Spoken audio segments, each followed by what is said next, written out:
go? I'm ready to go. All right. I feel a little underdressed. I just came from the basketball court. Why don't you say hi to everybody first? We're online with TEDx. It's going to be millions of people watching you here. Why don't you say hi to everybody? Well, just saying hello, and thank you for tuning in. And you guys, thank you for being here, and thank you for having me here. I truly appreciate it. Thank you. We're super excited to have Kobe Bryant, All-Star, MVP, World Champion, NBA Champion here. We're at Shanghai Tower. Really behind us, this is like a futuristic. They call this the Eye of Shanghai. We're at the 126th floor. No one's ever been up here before running an event. This is kind of like an anti-compression earthquake. So we're safe up here. We're gonna have fun today. Sounds good. What do you think that looks like? I think it's from Back to the Future, flux Sure. capacitor, something, Yeah, right? That'll work. So today, let's start off with something I want to talk about because we have a whole lot to get into. But my thing is that a lot of people here haven't seen you since that last game on television. Yeah. That was crazy. 60 points. Are you kidding me? 60 points. Did everybody see that last game? Who saw that last game? For people in LA or in the States, they watch that live at 7 at night. We watched way early in the morning. So your global fans are on smartphones, on tablets, every which way you can. We're cheering, we're watching that, and we were super excited. Let's bring us back there because that will lead us into what we're talking about today because it's the Mamba mentality. That last game came out of nowhere, man. Yeah, pretty much. It's for me, it was just like the end of a really long, beautiful journey. I started playing a game of basketball since I was 2, right? And so for this to be the moment, this is the last game for me to come out and perform in front of my fans, in front of my home crowd, in front of my family. It was really exciting.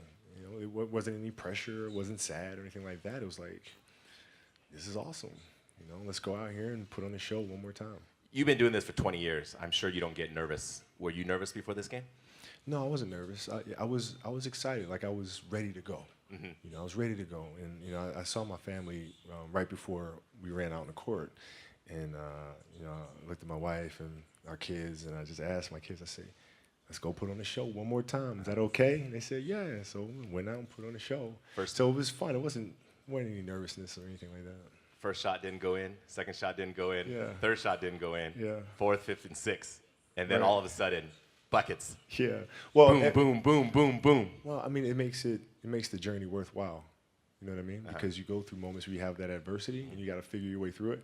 So like the start of the game, I actually had to just start laughing at myself after a while. Like after I missed like the 5th shot in a row. So this is pretty funny. I mean, this game can either be like, I can either turn it around or it's just going to be absolutely horrendous. Be the worst last game ever.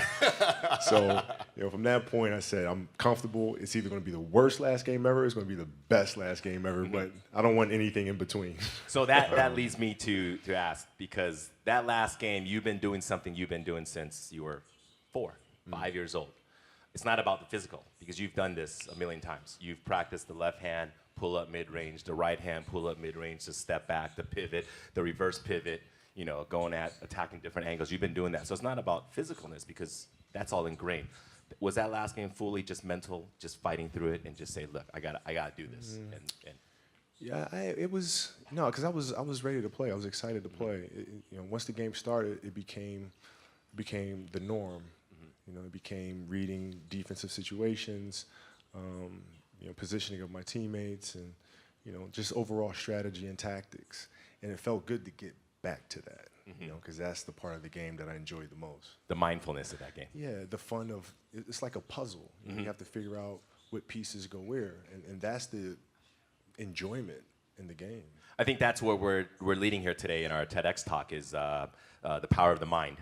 And I think because there's been so many athletes that have made the NBA the highest echelon of professional basketball in the world, and there's athletes that can jump as high as the sky, run as fast as a cheetah. They can hit buckets, they can react. But it's the special niche of players that have that mindfulness, that have that attacking mode, that relentless mode, that mode where they go ice cold last few minutes. I think that makes a difference between the great ones and the greatest ones, right? Yeah, it's funny. Like it's to me, the mentality is a really simple one in the sense that the confidence comes from preparation. So when the game's on the line, I'm not asking myself to do something that I haven't done thousands of times before, right? So when I prepare, I know what I'm capable of doing, I know what I'm comfortable doing, and I know what I'm not comfortable doing. Right? And so in those moments, if it looks like I'm ice cold or not nervous, it's because I've done it thousands of times before. So what's one more time? Right? So that leads me to talk about a lot of this Kobe tour this year in Asia is we reiterate the Mamba mentality. Can you talk a little bit about what the Mamba mentality is? Because that's something that's been developing over, I don't want to say 20 years, it's been developing for 35 years, right? Since you were a little kid, that Mamba mentality, because you didn't start working when you got to the NBA. You started working when you were at Lower Merion, when you were in Italy, when you were 5, when you were playing Nerf basketball, right? So talk about the development of the Mamba mentality, the pillars, the 5 pillars of this Mamba mentality, and then we'll kind of break it down. Well, I mean, overall, the idea is a very simple one, and the Mamba mentality simply means trying to be the best version of yourself. That's what the mentality means. It means every day, you're trying to become better. And it's a constant quest. It's an infinite quest. So starting at the age of 2, when I first started playing the game, and on and on and on, I always ask questions. I always try to get better every single day, learn more, You were asking questions at 2? Oh, dude, I was asking questions all the time. I mean, you'd be surprised. Like some people, like my kids at 2 could do a lot of things. Mm-hmm. Right? At 2, I could dribble a basketball. I could shoot a basketball on the Nerf hoop at the house, and I would go to practice with my father. I would observe my father. I'd sit and watch games with him. And was he your first coach? Yeah, I mean, I guess you could say that. A lot of things I learned by being around the game. Mm-hmm. Right? So by the age of 6, I was already strategizing versus other 6-year-olds. The age of 6, I figured out 6-year-olds couldn't dribble with their left hand. And so I said, okay. A lot of 12-year-olds can't dribble with their left hand. Well, yeah, would imagine 6. So when I was playing these 6-year-old kids, I would make them dribble with their left because I knew they couldn't. And so they dribble off their foot. I'd pick it up, lay it up. Do it again. Dribble off foot, pick it up, lay it up. So at 6 years old, I had 63 points. And and I remember my dad. So your 6-year-old self could beat your 38-year-old self because you only scored 60 in the last game. Yeah, no, but I can dribble with my left though, so that's a problem. But yeah, I mean, listen, I just constantly looked for things to learn from, and very observant. Okay, so when we talk about the Mamba mentality, you have your exhibition today, starting in Shanghai, right?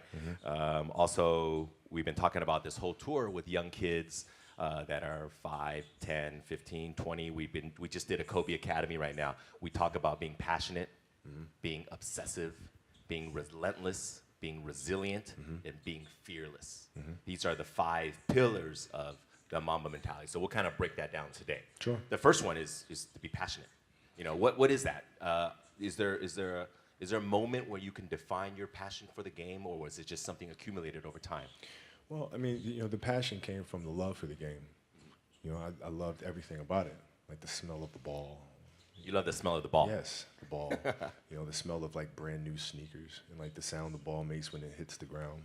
Sneakers in the gym. Sneakers squeaking. Yeah, the ball going through the net. Like all those things I love. And so the passion comes from that, because once you have that love, you just want to be a part of this thing all the time. When you talk about this love, when does it develop? Did you like it when you were 5, or is it something that kind of gradually? I was 2. I was born, and I was born to play basketball. You know what I mean? And I played a lot of different sports, but nothing brought me the sense of peace and of escape, that the game of basketball did. Is it an escape when you get on the court? Is that your zen time, your solitude time? Yeah. Even though it's a teamwork game? Yeah, when I need that escape, it's there for me, right? When I need a friend, it's there for me. When I need to vent and don't dunk and the Mamba comes out. It's there, So the game is absolutely everything for me. When we talk about trying to get kids to be passionate, I don't think your situation is the norm. Not every kid knows their passion at 2 or 5, right? How do kids find that passion then? Well, right? I think as parents, we just try to... you embraced it right away Yeah, too. I mean, I think as parents, we try to put them in different things, try to expose them to as many things as possible, and then see if there's one thing that connects with them. You know, because if it does, you don't have to tell them to do it. You know, whether it's writing or painting or drawing. You know, if they have that passion, you don't have to tell them. They'll go off and do it because it's just fun. They'd rather do that than anything else. So, but as parents, it's our job to just expose them to as many things as possible and see which one they gravitate to the most. It's interesting because you talk about kids, right? Originally we were talking about you. Now you're talking about your kids and their passions. Do you kind of feel that passion for them and say, hey, let's go play some basketball or volleyball or let's go swimming? Yeah, we expose them to all kinds of. I mean, they play a lot of different sports. They do a lot of things creatively, you know, in writing and things like that, and designing, and you just sit back and you just watch which one they move to, and then it's our responsibility as parents to try to set them up for success as much as we possibly can. Do you want them to play basketball? I want them to find whatever it is that they're passionate about, like whatever they feel like their purpose is. Then that's what I want them to do. Do they love basketball though? Your girls? So my youngest one. She does. She wants to play, and she wants me to teach her how to play this summer. And you know, our eldest is really into volleyball. So but we'll see. You know, passions tend to change. So you're gonna get into volleyball now? Well, yeah. I mean, my sister was a great volleyball player, so we have a teacher in the family.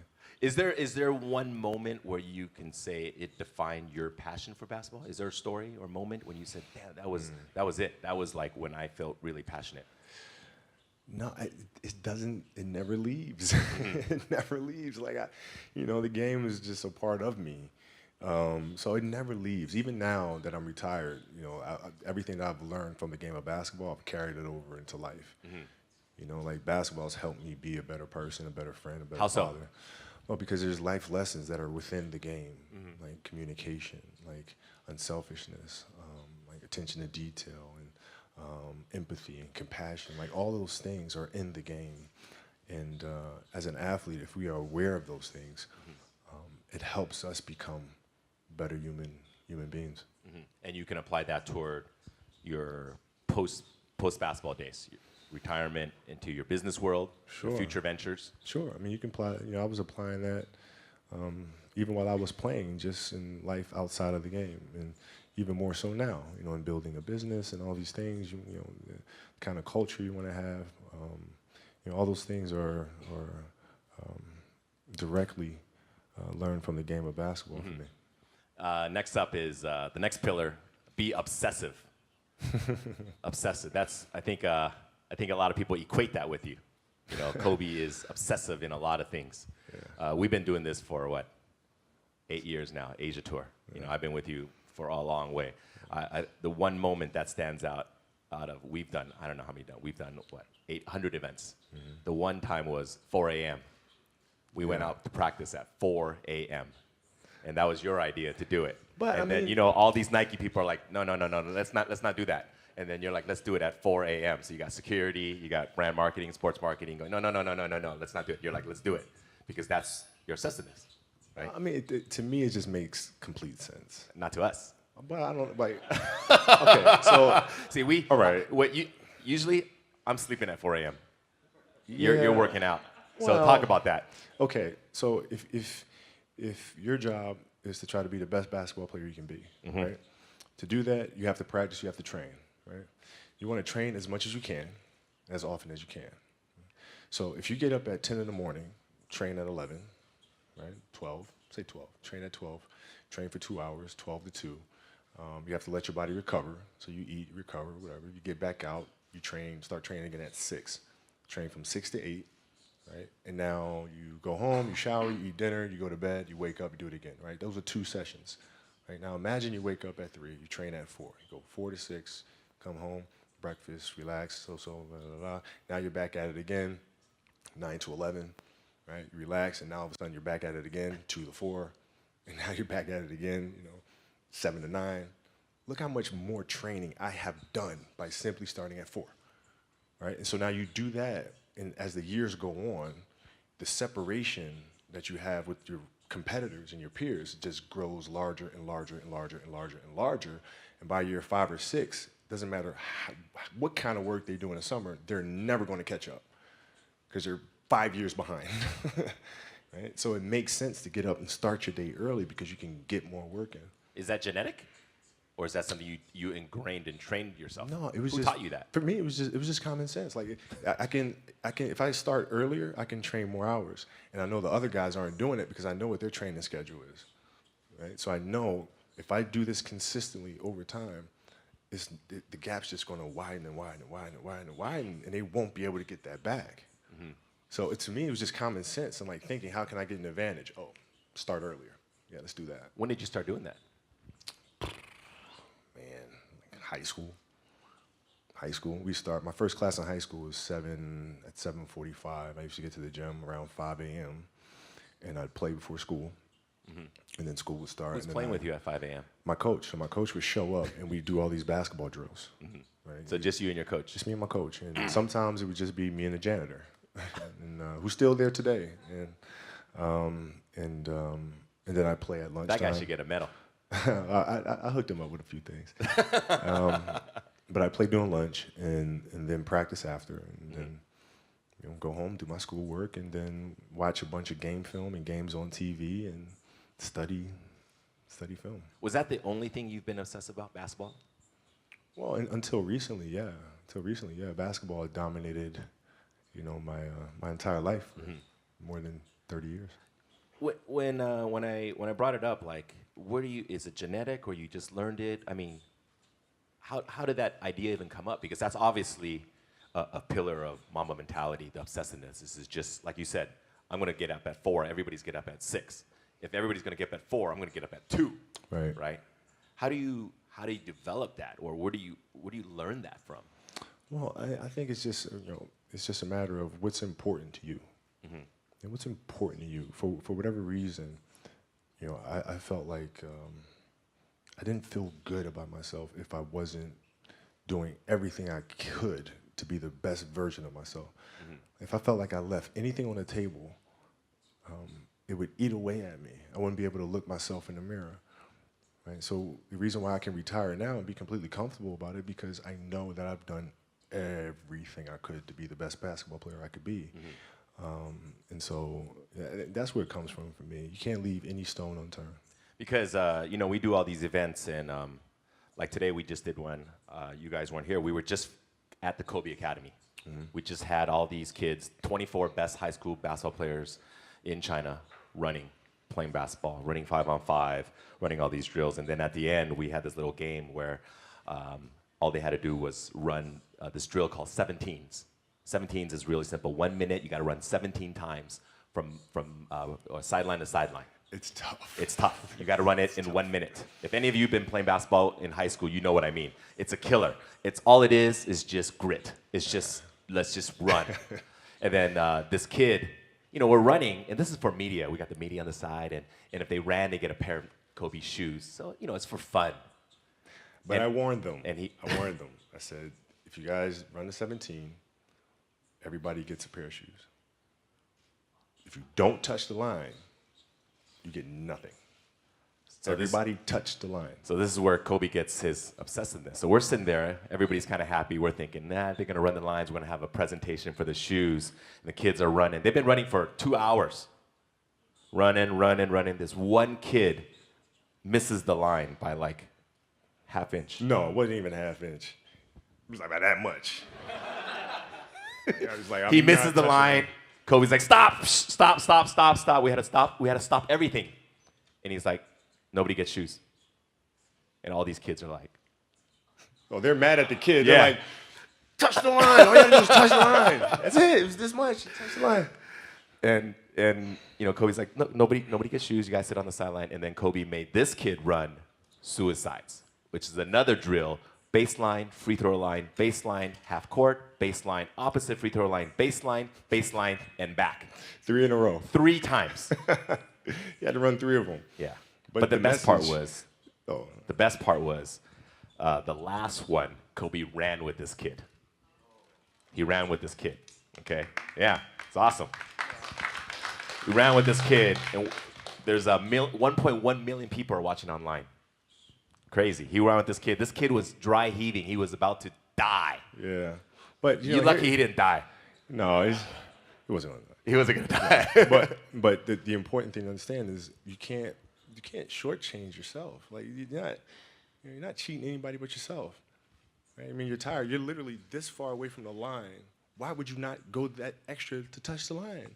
Right? So if I let him get away with that, right, all of a sudden he starts maybe a cheat something over here, right? Not give his best over here, not give his best over here.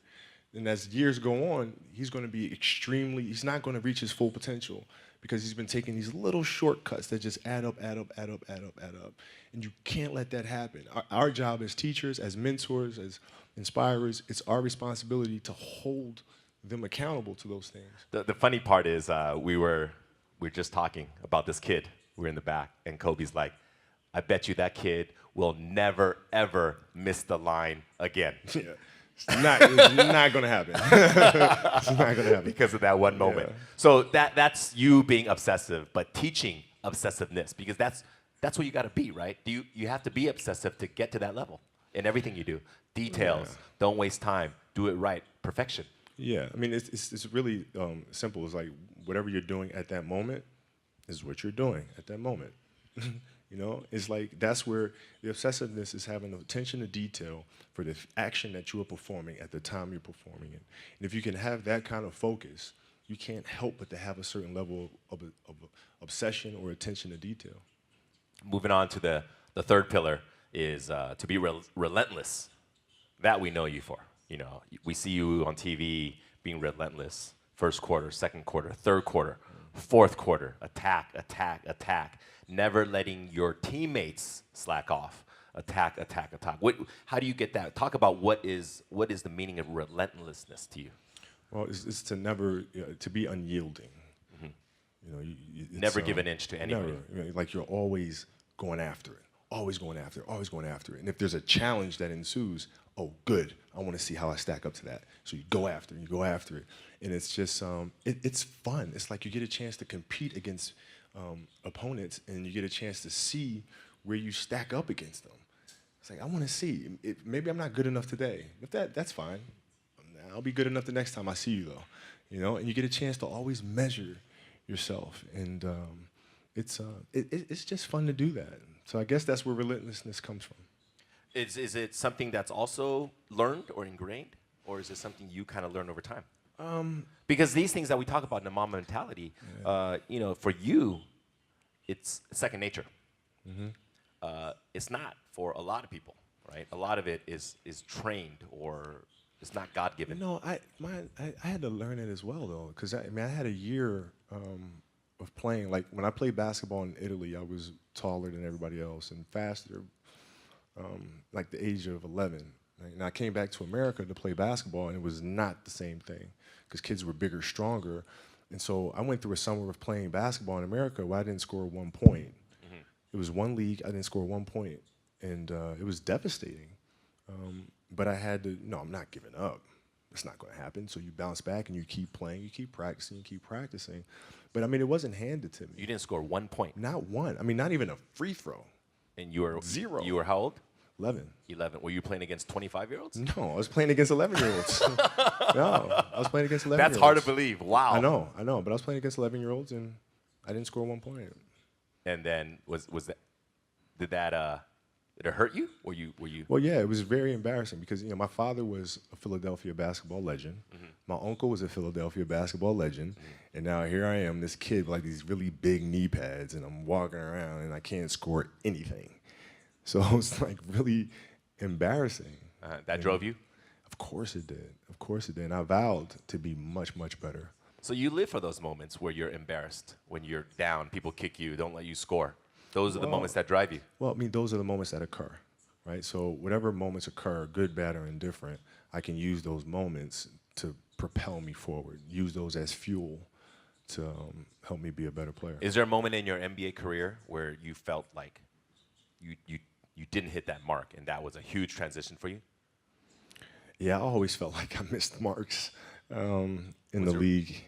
What were some of the down moments for you in basketball? Well, losing to the Celtics in the finals in 2008. I mean, that was tough. Oh, that hurt me too. Yeah, I mean, it was brutal. And I remember at night in the hotel room after we lost, just thinking to myself, I might never win another championship.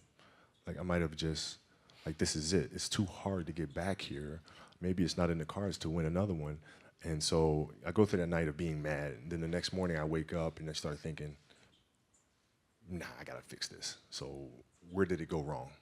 You know, why did we lose?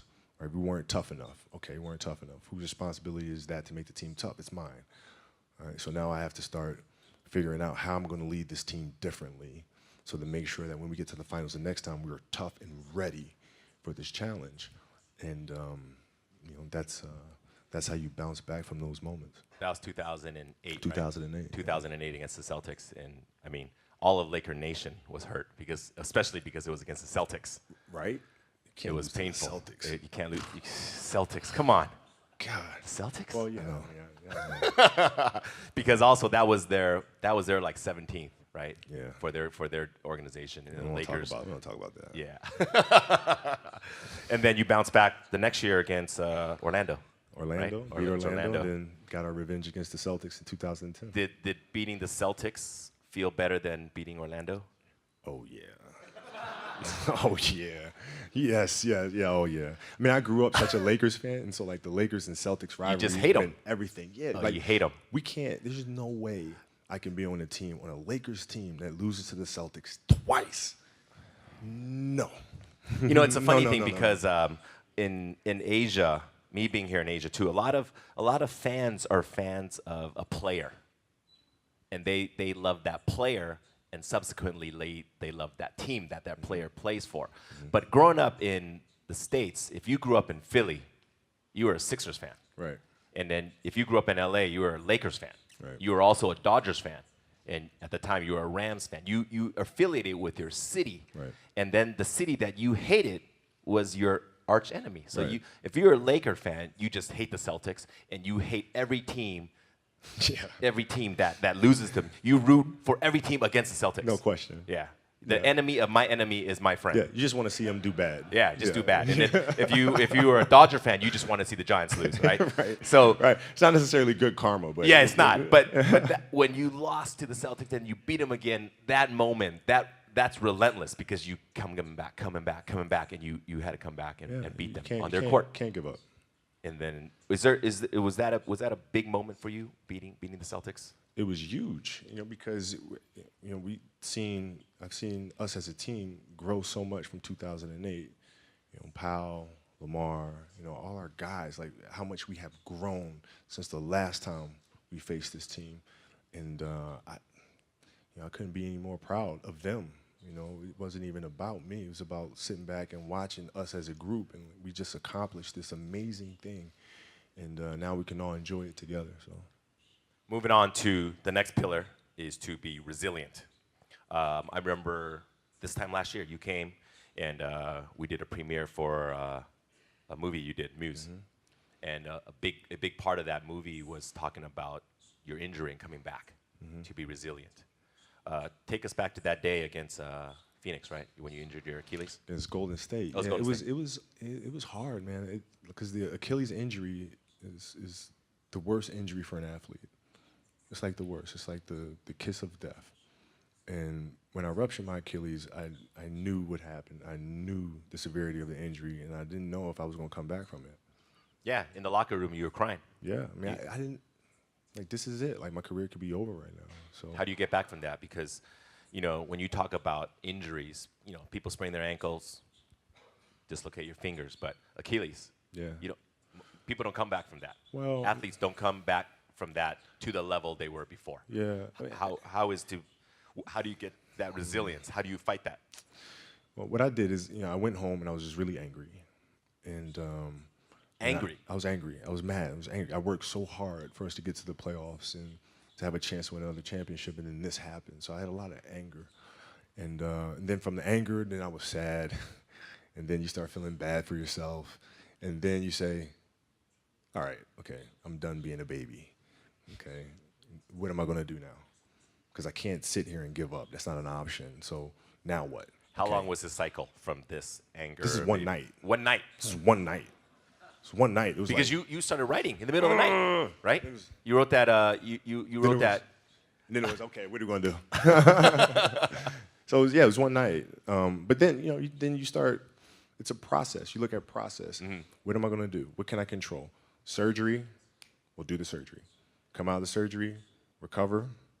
From there, physical therapy. Okay, physical therapy, piece by piece by piece by piece by piece, start running, back on the court. And so I broke things down into sections and said, okay, I'm going to focus on resting right now. This is it. I'm going to focus on moving my toes and then walking. And then, so you look at every challenge at every step, and that's how you're able to be resilient and come back from these things. Because, for your field in sports, injuries often happen, right?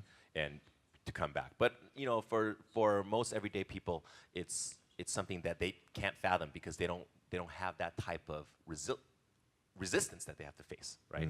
So how do they come back from it? Because sometimes people fail in their fields and their jobs or at school, young kids, you don't have a good test score, you don't make the basketball team, or they have these disappointments.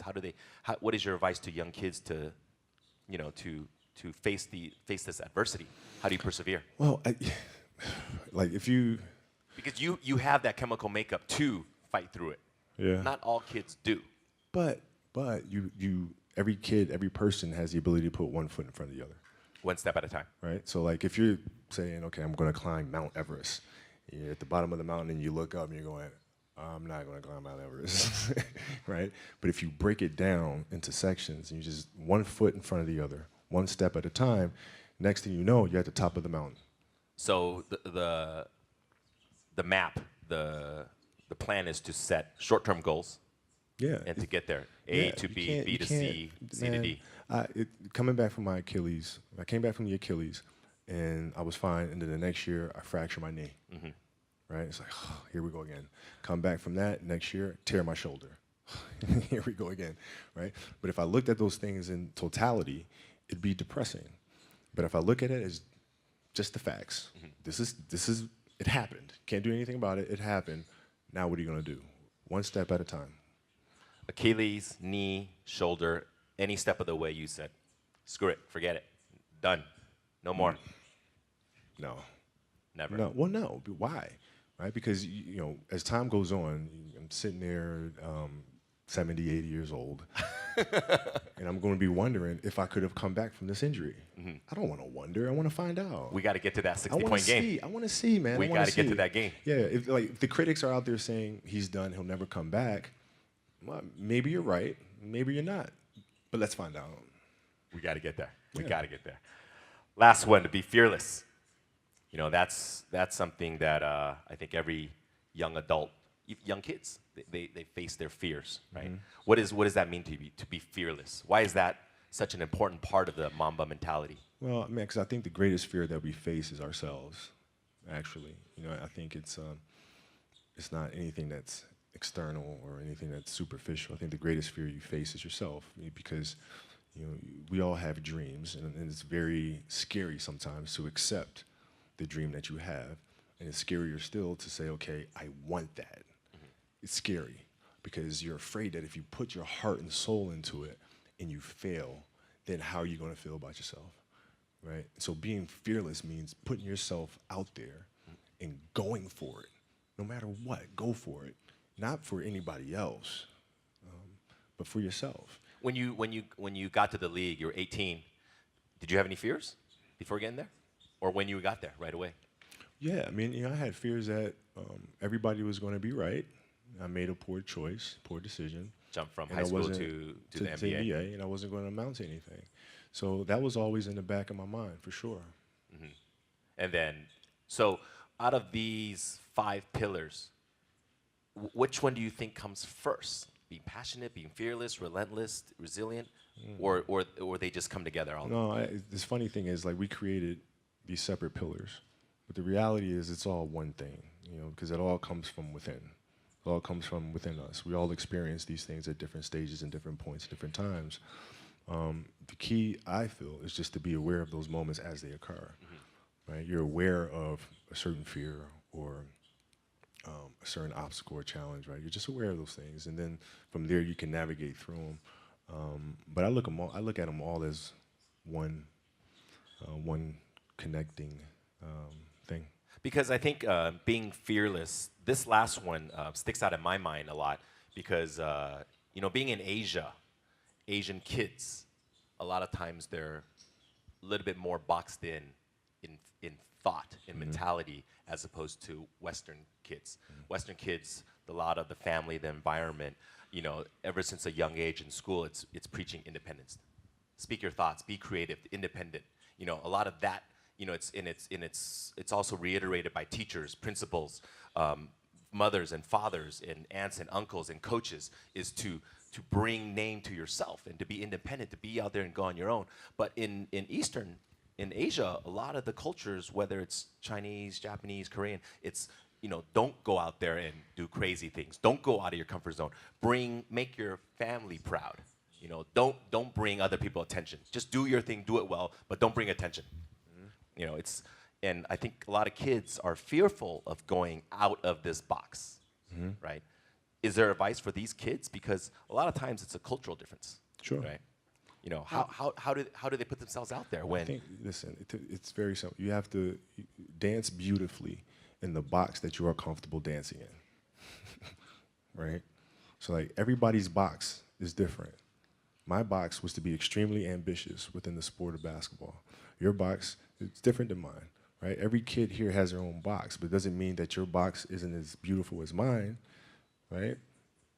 Everybody has their own. It's your job to try to perfect it and make it as beautiful of a canvas as you can make it. And if you have done that, then you have lived a successful life. You have lived with Mamba mentality, right? So it doesn't mean you have to go out here and do all of these crazy things. I'll have to be like this person or that person. No, what are you comfortable being? What is it that you want to do with your life? And once you have that, then you try to live it to the best of your ability. So growing up in Italy and then moving on to Philadelphia and then to LA, obviously you talk about this box, right? So is that box constantly changing? Are you trying to get out of your comfort zone even when you were, first year in the NBA and then 10th year in the NBA and then even this year? Does that box, this metaphorical box you talk about, does that change? No, I never looked at it as like I'm just going to, try something completely crazy or like just go out of my box sort of thing. I just looked at it as I want to be one of the best basketball players who have ever played. That's the end goal. Okay, how do I get there? How do I get there? And every decision I made in my life was centered around the process of helping me eventually get there. You know what I'm saying? So I had that purpose. And once I had that purpose, every decision that I made was centered around that purpose. You think you got there? Looking back upon it now, 2 decades in the NBA, high school, Italy to high school in Philadelphia to the NBA. You spent your whole career with one organization. To me, is your biggest accomplishment, to be with one team. Thank you. You look back upon it now. When you had your goals as a kid, you're 5 years old, you wanted to be in the NBA. And then when you're at Lower Merion in Philadelphia, and those dreams started to become, hey, I'm going to get there, right? And then you're in the NBA, you set goals for yourself. You talk about all the time. When you're young in the NBA, you set personal achievement goals. I'm going to win a game. I'm going to win a championship. I'm going to win the MVP. I'm going to win this. I'm going to win that. And then later on, you changed because you said, I'm just going to get better. And if I'm going to get a better left hand, I'm going to have a better three-pointer. I'm going to have a better free throw. Those other personal achievements come naturally. Now you're done. Played your final game, 60 points. You dropped it on Utah. Mamba out, right? Yeah. You look back upon it now. Where do you see yourself? Did you do everything you wanted to do? Did you become the best basketball player you can ever become? Well, Did you become the best? It's GOAT? It's weird. Like my vision of what my goal is changed drastically as I got older. So like as a kid, I said I want to be the best ever, right? And now you go through your life and everything you do is try to be the best ever, be the best ever, be the best ever. And as you get older, you start understanding that those things are very superficial things, right? And everybody has a different opinion about it. No matter what you do, I can win 20 championships. There's always an opinion on who's the best. Everybody has different opinions. And so I started really kind of understanding maybe that's not the important thing. Maybe the important thing is to, how do we as a team grow? How do I help my teammates be better? So that was the first change for me. And then as I got older still, it became more about how are you inspiring others, right? To find themselves. That is the ultimate championship. So, won 5 championships. That's great. Another team won a championship this year. Team's going to win a championship next year. Those things come and they go. But what stays is, how do you use your passion and use that to inspire somebody else to create their passion? And then how can they pass that on to the next person? That is true success. So my goals have changed drastically from the time I was 6 years old to the time I was 17 to the time I was 25, and now sitting here at 37. So now you left the game of basketball. We're here in Shanghai. We're going to end our talk today because we've gone a little bit past our limit, but I think everybody is very happy to be here, and I think they learned a lot about the Mamba mentality, right? What's next, for you? Well, I mean, it's always teaching the game, right? Teaching the game through various ways. We do camps and clinics, we do those things, but also through storytelling, right? How can you share stories with the rest of the world that challenges them to look internally and to learn things like process and learn how to navigate the sense of self and all these things? How can you infuse that into entertainment in a way that pushes our culture and our society forward? Those are the questions that I'm really, really intrigued by, and that's what we'll focus on. Ladies and gentlemen, one of the greatest of all time, Kobe Bryant. Thank you. Thanks so much. Thanks, everybody at TEDx. Mamba out. Thanks, everybody, for joining us today. I hope you enjoyed your time. Mamba Mentality. Tell your friends. Thank you very much.